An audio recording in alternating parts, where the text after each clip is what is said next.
Journée d'hommage à la reine Elisabeth II qui se poursuit. Vous le voyez, on attend toujours les 96 coups de canon qui doivent être tirés dans plusieurs endroits du Royaume-Uni en hommage à la reine, décédée hier justement à l'âge de 96 ans.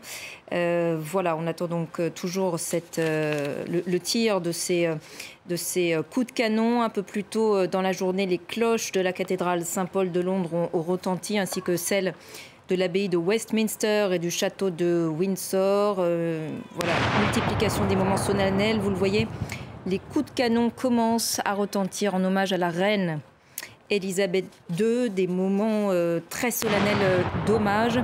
Après 70 ans de règne, c'est toute une page de l'histoire du Royaume-Uni qui est en train de se tourner.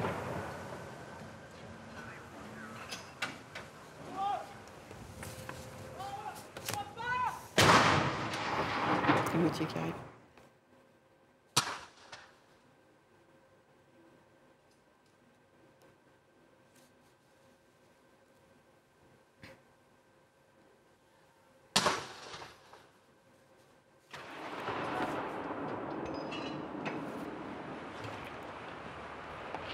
Je l'ai dit.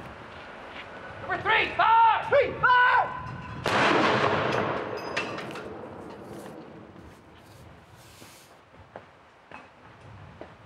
Number one, fire! One, fire! Gauthier.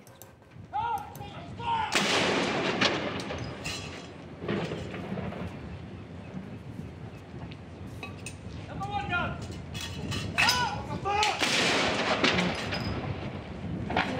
Oui. Viens, tu peux venir.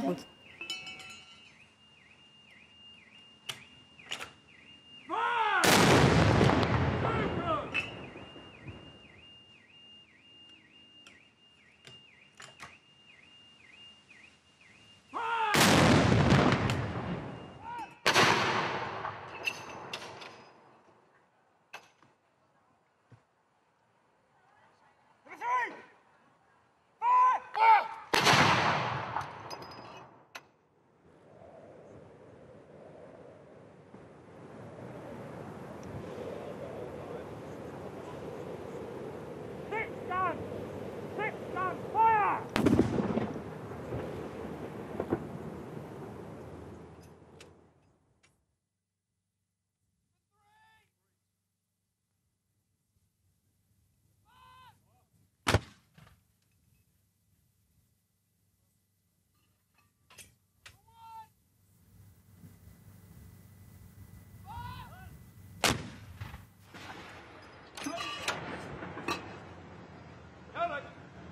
Number two! Number two! Fire! Fire! Number one! Load! Three! Fire! Gun two! Gun!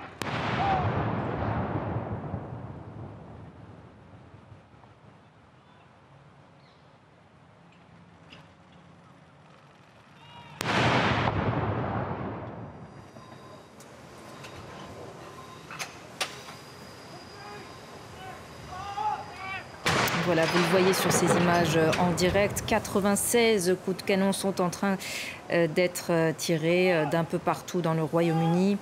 Moment d'unité nationale, moment d'hommage très solennel à la reine Elisabeth II qui suit un protocole très millimétré, prévu d'ailleurs de longue date. Gauthier Rybinski m'a rejoint sur ce plateau. Bonjour. Bonjour Ashreen. Gauthier, vous suivez depuis hier ces moments voilà, très solennels d'hommage à feu la reine Elisabeth II. 96 coups de canon donc, sont en train d'être tirés. Je le disais, tout cela suit un protocole prévu de longue date. Oui, parce que, si vous voulez, pour tous les souverains du monde, la mort est une partie intégrante de leur travail, puisqu'il faut aussi bien mettre en scène, aviver, donner du corps à l'exercice du pouvoir, qu'évidemment à la disparition de cet exercice. Ça fait partie justement du rituel et c'est à cela que l'on mesure justement l'attachement des populations à leur souverain. Donc précisément quand, vous le disiez, 60 et quelques 10 années, plus même, de règne, on est effectivement pas très surpris de voir que la chose a été organisée, y compris même dans certains détails avec l'assentiment de la reine elle-même, qui donc veillait à la façon dont elle allait passer à la postérité. Alors là donc, vous le disiez, les 96 coups de canon qui correspondent à son âge, c'est effectivement une tradition de la reine qu'on appelle de manière un peu impropre la reine d'Angleterre, puisque c'est une exception, une expression française, puisque Élisabeth II était avant tout la reine du Royaume-Uni.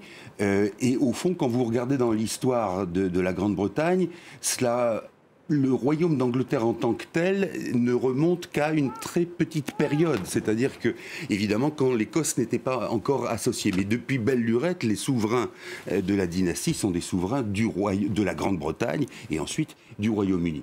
Donc, pour ce rituel, oui, il est fatalement très millimétré, comme vous le disiez, parce que, finalement, si vous partez du principe que la perception que les citoyens, les sujets, en l'occurrence, ont de leur souverain est une perception de confiance, perception qui rassure, perception qui stabilise, eh bien, il faut que la mort de ce souverain soit organisée avec la même précision pour ne pas, justement, ébranler la confiance. Et c'est comme ça, d'ailleurs, ça n'est pas propre à l'Angleterre, ça n'est pas propre au Royaume-Uni. C'est ainsi que les disparitions de souverains sont organisées, au moins en Europe et même ailleurs. On a vu aussi ces prises de parole successives, ces hommages successifs tout à l'heure au sein du Parlement britannique, tant de la Première ministre Liz Truss qui s'est à nouveau exprimée après un premier hommage hier devant Downing Street, mais aussi de l'opposition travailliste. Là aussi, on ressent cette unité nationale. Oui. Unité nationale, encore une fois, autour d'un principe, là il s'agit d'Élisabeth II, mais autour d'un principe très clair. Ce qui nous rassemble, disent au fond les Britanniques, c'est précisément ce qui ne peut pas nous diviser politiquement. Or, le rôle d'un souverain constitutionnel, c'est de dire le moins possible, même rien, sur le plan politique. Et on sait qu'Élisabeth II a passé énormément de temps à faire attention, à prêter attention à cette stricte, c'est même pas de la neutralité, c'est presque un mutisme politique. Alors tout à l'heure, Boris Johnson, dans son hommage, a quand même rendu hommage à, a-t-il dit, le conseil qu'elle avait prodigué aux différents premiers ministres. Alors c'était certes dans l'ombre, c'est vrai. Alors justement, mais c'est très important parce que vous avez raison de souligner. Visiblement, il l'avait très apprécié. Il y a chaque semaine une rencontre entre le Premier ministre ou la Première ministre, et Élisabeth II et la reine d'Angleterre. Sur quoi repose cette rencontre? Sur la stricte confidentialité de ce qui s'y dit. Et à partir de là, vous concevez bien que chacun, qu'il soit plutôt le cœur royaliste, va dire qu'il s'y passe et qu'il s'y dit des choses essentielles. Celui qui sera un peu moins royaliste dira qu'il ne s'y passe pas grand-chose. Donc vous voyez, la teneur même, la richesse de cet échange-là sur le plan politique tient au fait qu'il est totalement secret et qu'on n'en sait jamais rien. Évidemment, donc, Boris Johnson peut dire qu'il a été très favorablement impressionné par les conseils que lui donnait la reine. Peut-être que Margaret Thatcher, qui contrairement à ce qu'on pourrait croire, n'avait pas un bon rapport avec Élisabeth II, si elle était encore de ce monde, dirait que ces conseils n'ont pas été très utiles à elle-même, dirait-elle. Gauthier, comment expliquer que la monarchie britannique, malgré, disons, son caractère quelque peu désuet, suscite quand même l'unanimité au final, une grande partie de la population quand même continue de la soutenir et cette popularité est une réalité. Alors, à cause de son aspect désuet, pendant longtemps ça a été le cas. Souvenez-vous aussi qu'au moment où la princesse Diana est morte, beaucoup ont reproché à Élisabeth II d'avoir été très distante, presque hautaine par rapport au drame qu'avait vécu la famille royale et qui rejaillissait sur la population britannique. Et c'est à ce moment-là des hommes politiques qui ont conseillé la reine en lui disant soyez plus proches, comprenez cette douleur, même si pour vous c'est quelque chose de difficile. Et elle s'y est mise. Donc vous voyez qu'il y a eu des moments quand même où on s'est un peu demandé ce qu'était cette monarchie. Et puis la monarchie, au fond, a parfaitement su négocier des tournants qui étaient parfois compliqués, en termes presque, je dirais, de marketing politique. On dirait aujourd'hui. Et se moderniser aussi. Oui, c'est ça. C'est du marketing politique, c'est de savoir comment les gens sur lesquels vous régnez attendent, comment ils se représentent ce que vous êtes et ce qu'ils attendent de vous. Eh bien, quand on est un souverain et que justement on n'a pas de responsabilité politique, on incarne ce qui doit être l'attente du peuple. Et c'est pour répondre à votre question, c'est exactement ce qui s'est passé avec Élisabeth II, c'est-à-dire qu'elle a bénéficié du souhait profond de son peuple de voir en elle une espèce d'épure de ce que est l'identité nationale, à condition et de manière très stricte qu'il n'y ait pas d'empiètement sur le domaine politique. Et je terminerai d'une phrase pour dire que ce qui est toujours très très intéressant dans l'histoire de la Grande-Bretagne, c'est de voir combien les Anglais, d'une manière générale, depuis le XIIIe siècle, se sont efforcés de rogner toujours le plus possible l'espace des prérogatives et des pouvoirs de leur roi, par les parlements, par l'habeas corpus, par la Grande Charte, et qu'au fur et à mesure qu'ils parvenaient à rogner l'espace politique de leur roi, ils leur conservaient un espace, on va dire, mythique, un espace merveilleux, un espace de rêve, qui lui s'épanouissait. Et plus les rois s'épanouissaient comme des figures de symboles et de rêves, moins ils avaient de pouvoir politique.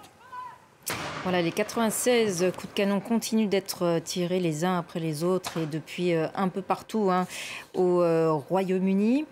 On l'a appris tout à l'heure, Gauthier, donc le prince Charles a quitté l'aéroport d'Aberdeen. Il est actuellement en direction de Londres. Il va rencontrer la première ministre Liz Truss. Voilà.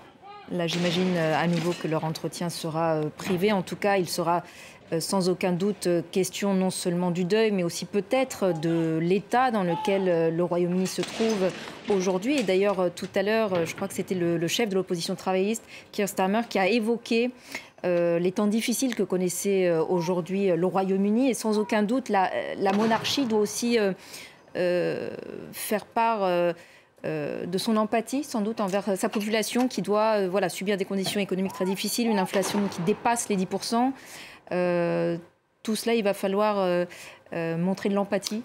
Oui, toute l'empathie, mais rien que de l'empathie. Je crois que c'est une invitée que vous aviez tout à l'heure et qui disait que l'une des difficultés du nouveau roi, Charles III, allait être de pouvoir modérer ses propres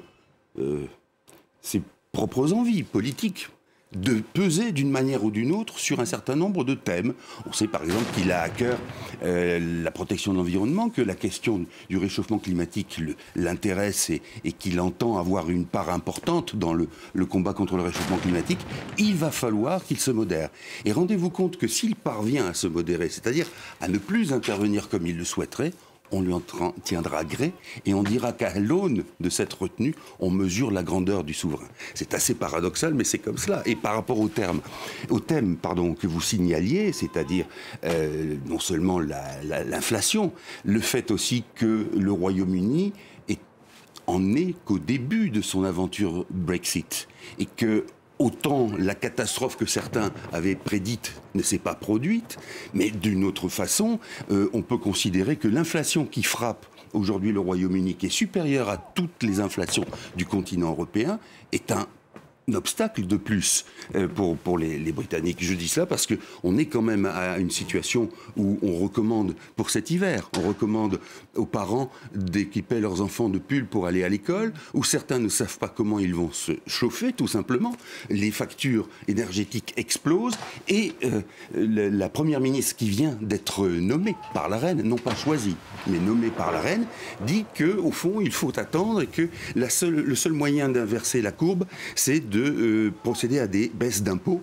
Ce qui est, dans une situation pareille, c'est un peu comme si vous mettiez, si vous voulez, un glaçon d'eau froide sur quelqu'un qui vient d'attraper un rhume. Ça n'est pas forcément la meilleure des médecines. Donc voilà, il y a des urgences et nul doute que Charles III donc, aura envie de s'y pencher parce qu'on a toujours accordé au prince de Galles, donc devenu Charles III, une sorte de fibre un peu social-démocrate. Évidemment, ça n'a jamais été officiel, mais on sentait qu'il avait un cœur qui était plutôt disons, centristes de gauche. Il va falloir, dit-on, qu'ils mettent un frein à ces desiderata, ces velléités politiques, et encore une fois, on lui saura gré de ne plus rien dire politiquement. Ça sera là sa grandeur, dit-on. C'est un paradoxe, là encore. Merci Gauthier. Vous restez bien évidemment en ma compagnie pour la suite de cette édition spéciale. Donc les 96 coups de canon continuent d'être tirés d'un peu partout du Royaume-Uni. C'est l'un des temps forts de cette journée. Un peu plus tôt, je le rappelle, les cloches de la cathédrale Saint-Paul de Londres ont retenti, celles aussi de l'abbaye de Westminster et du château de Windsor. Un peu plus tard dans la journée, une allocution enregistrée de Charles III, nouveau souverain du Royaume-Uni, sera diffusée a priori à 17h, heure locale, 18h. Heure de Paris. Charles qui est en train de rentrer à Londres depuis le château de Balmoral en Écosse, où il s'était rendu précipitamment à la demande des médecins personnels de la reine Elisabeth II pour se rendre au chevet de sa mère. Donc il est en route avec la reine consort Camilla, direction Londres. Il s'entretiendra d'ailleurs dans l'après-midi avec la première ministre Liz Truss. Pendant ce temps, devant les grilles de Buckingham Palace, des milliers de Londoniens, de Britanniques continuent d'affluer pour rendre hommage à la reine.